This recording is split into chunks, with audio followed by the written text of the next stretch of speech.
Mindfulness Meditation Podcast. I'm your host, Dawn Eshelman. Every Wednesday at the Rubin Museum of Art in Chelsea, we present a meditation session led by a prominent meditation teacher from the New York area. This podcast is a recording of our weekly practice. If you would like to join us in person, please visit our website at rubinmuseum.org/meditation. We are proud to be partnering with Sharon Salzberg and the teachers from the Interdependence Project. In the description for each episode, you will find information about the theme for that week's session, including an image of a related artwork chosen from the Rubin Museum's permanent collection. And now, please enjoy your practice. Kimberly Brown will tell us a little bit more about this concept of recognizing abundance in our own lives. She has degrees in physics and literature and has trained as a psychodynamic psychotherapist. She worked at a marketing consultancy for more than a decade before she joined the Interdependence Project. A graduate of the first year-long IDP meditation teacher training program, she studies Tibetan and American Buddhism, and her teachers include Lama Norla Rinpoche and Sharon Salzberg. Her work and teachings emphasize the ways in which contemplation, wisdom, and ethics are shared among all traditions of awakening. Please welcome back Kimberly Brown.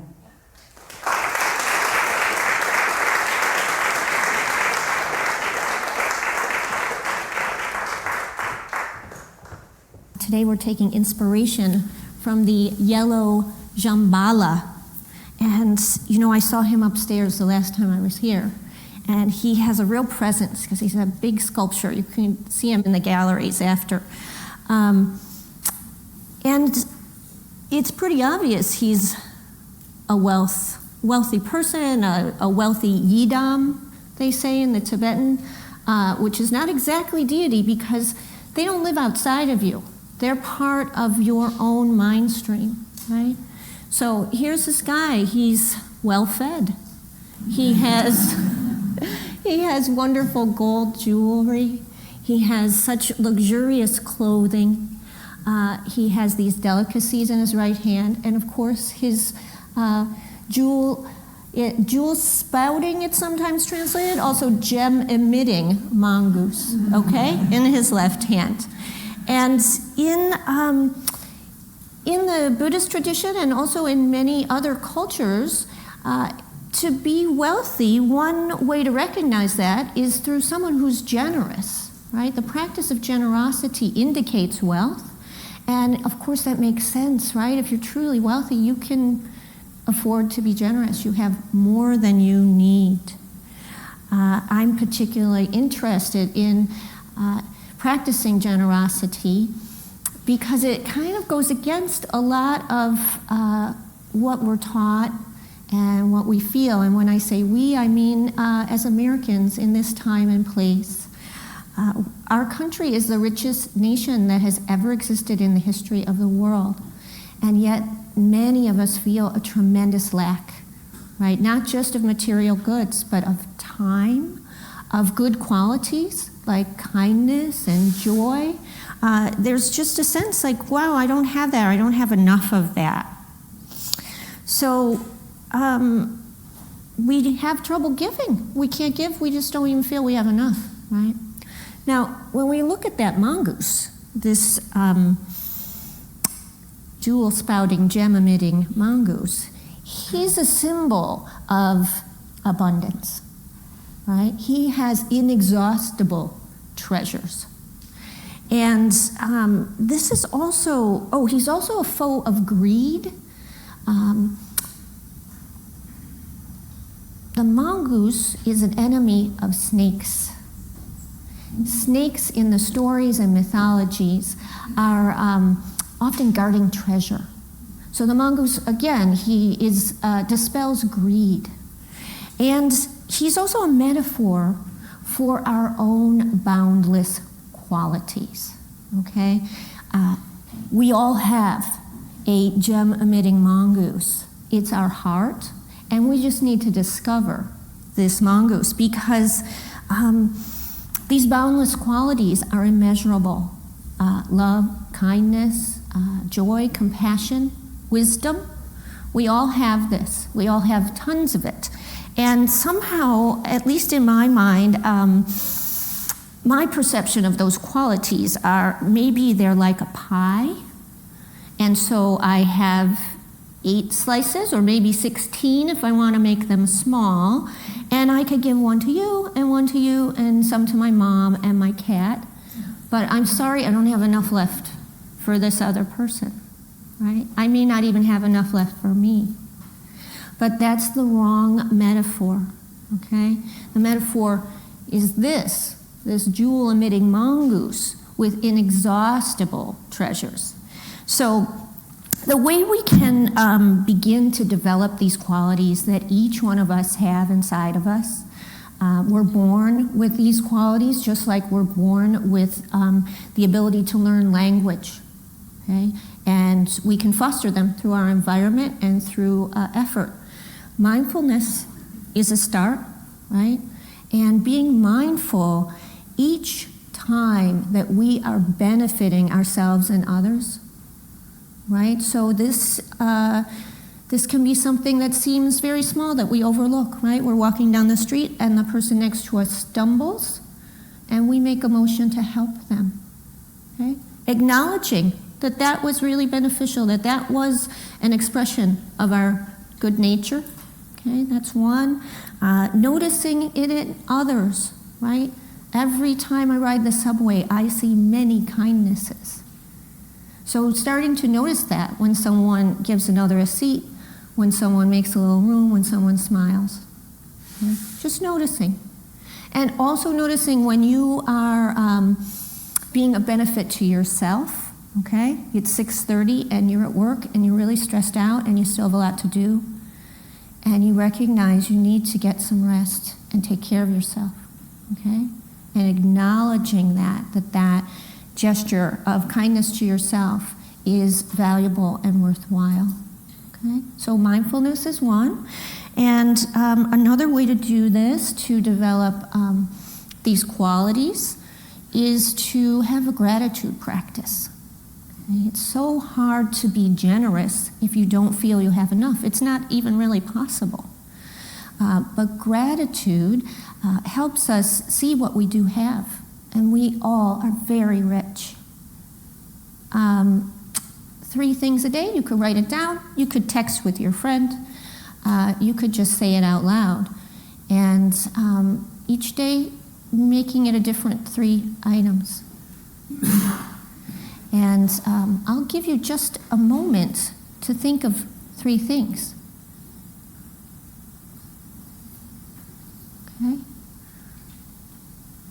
I'll tell you mine. Mine are, I'm glad for this water, I'm glad for email, and I'm really glad for these sandals this summer. Okay? Those are 3 small things. But this is saying, wow, I have so much. I have a glass of water. Amazing, right? One of the reasons that we want to look at this is to generate these qualities, but also to see clearly. This year, everyone is experiencing a lot of stress and negativity through our contentious election. There's been a lot of ugliness on all spectrums of the political parties. And this is really showing us the negativity bias very clearly. The negativity bias being our habit of only seeing things that seem distressful, wrong, bad. Okay?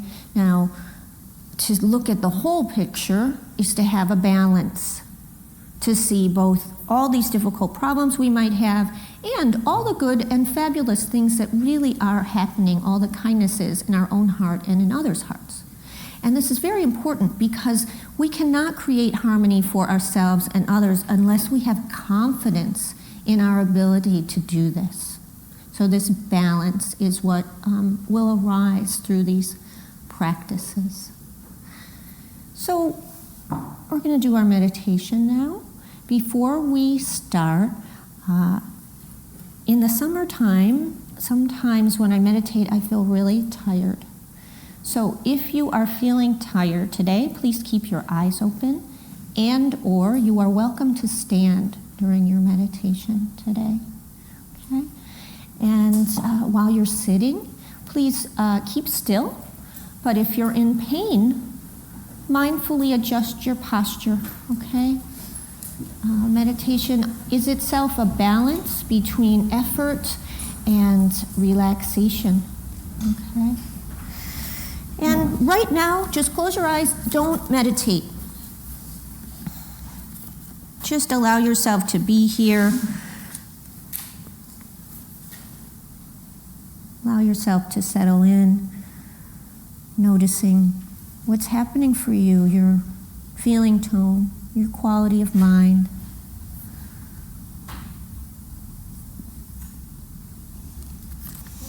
And allowing whatever intention or motivation brought you here today that led you to want to meditate in this group, and really appreciating that. Just taking a moment to appreciate that intention, that motivation.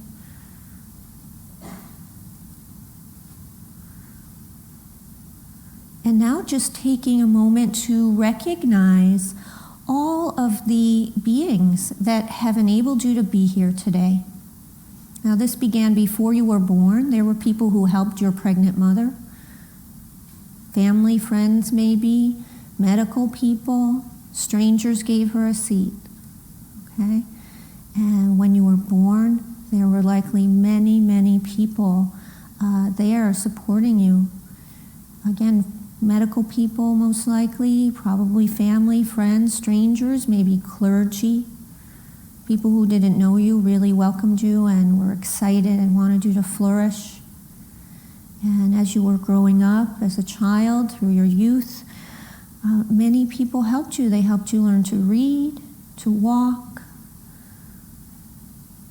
Maybe your family supported you, maybe not. Teachers, friends, classmates lent you their support, their kindness. They listened, they cared.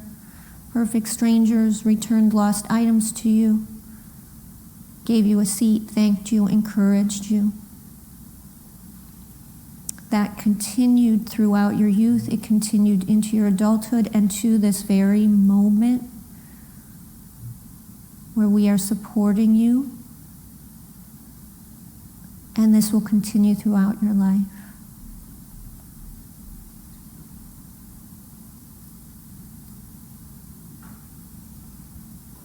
And now just taking a moment to bring your attention to your feet. Feeling your seat. Noticing your belly. Bringing your attention to the center of your chest, your heart center. Feeling your forehead and your cheeks and your jaw. Allowing sound to enter your ears.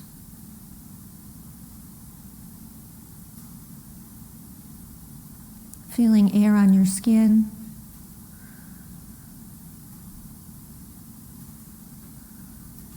Feeling your feet on the floor. Bringing your attention to the palms of your hands, to your seat, your belly, your heart. Noticing your forehead and your cheeks and your jaw. Allowing sound to enter your ears. Feeling air on your skin.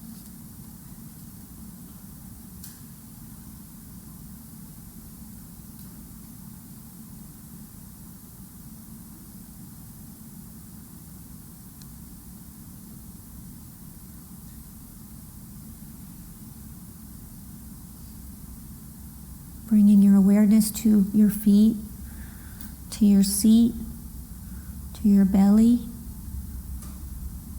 your heart center.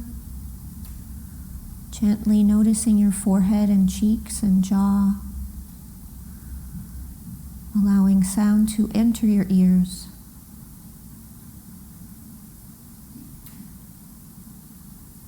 feeling the air on your skin, paying attention to what's happening in the present moment.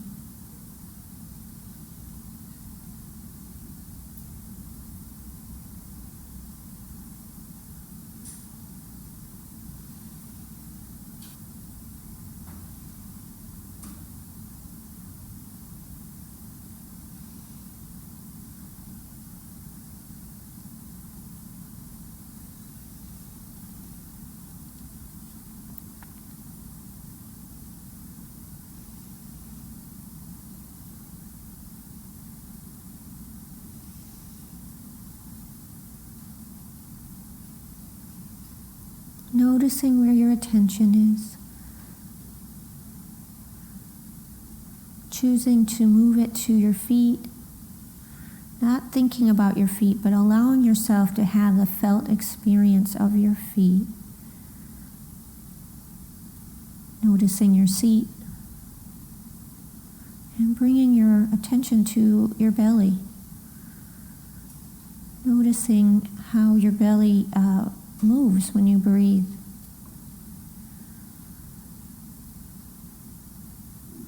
Anchoring your attention there, your breath in your belly.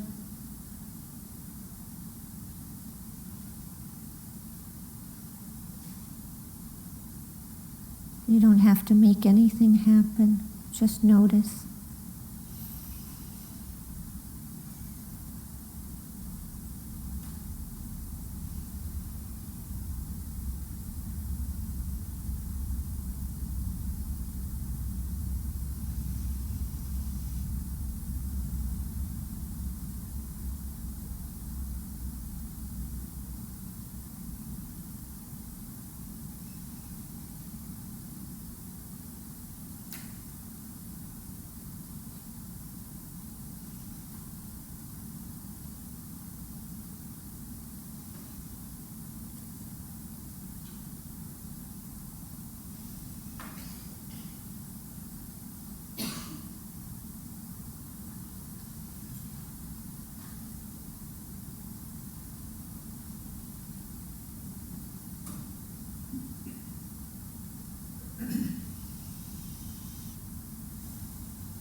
If you're planning or remembering, gently returning to your body, the feeling of your breath in your belly, anchoring your attention there with kindness.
If a sound or a plan or a memory has led you away from your breath, coming back, just noticing that coming back.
Moving your attention from your belly and your breath and feeling your feet,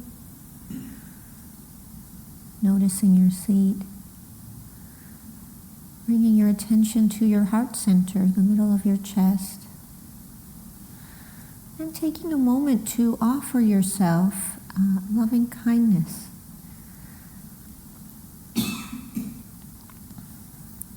May I be safe. May I be happy. May I be healthy.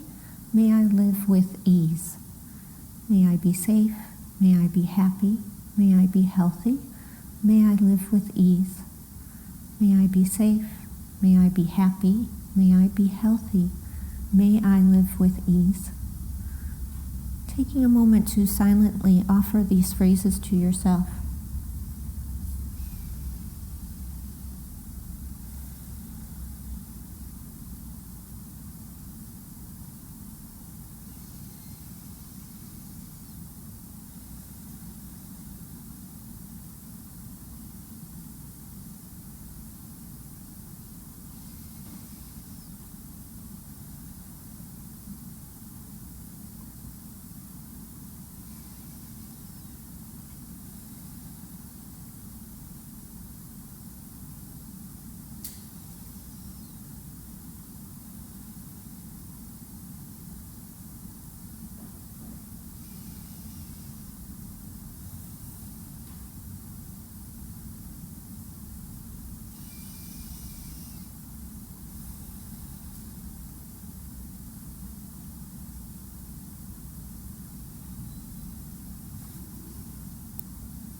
Moving your attention from the phrases, feeling your feet, noticing your seat.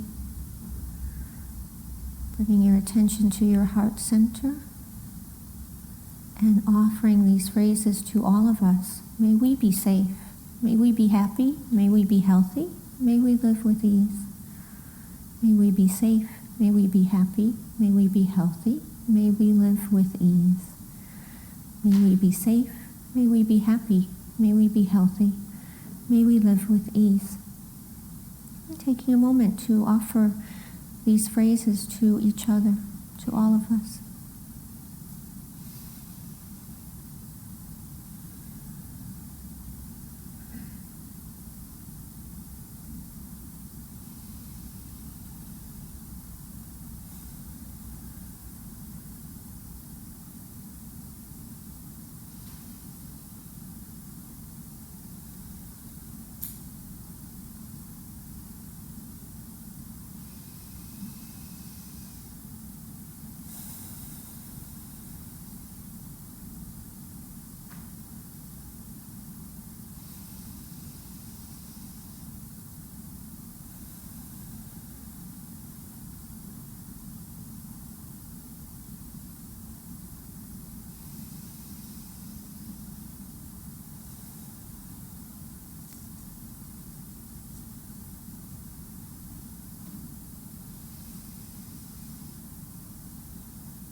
In a moment, you will hear the bell.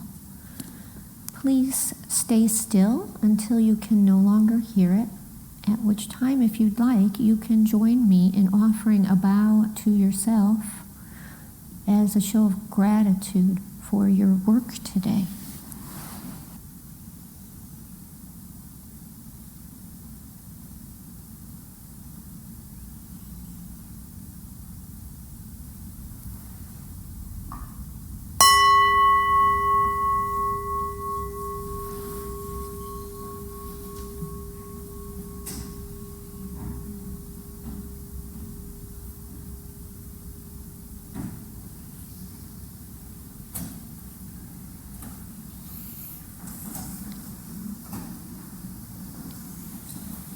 Thanks, everyone.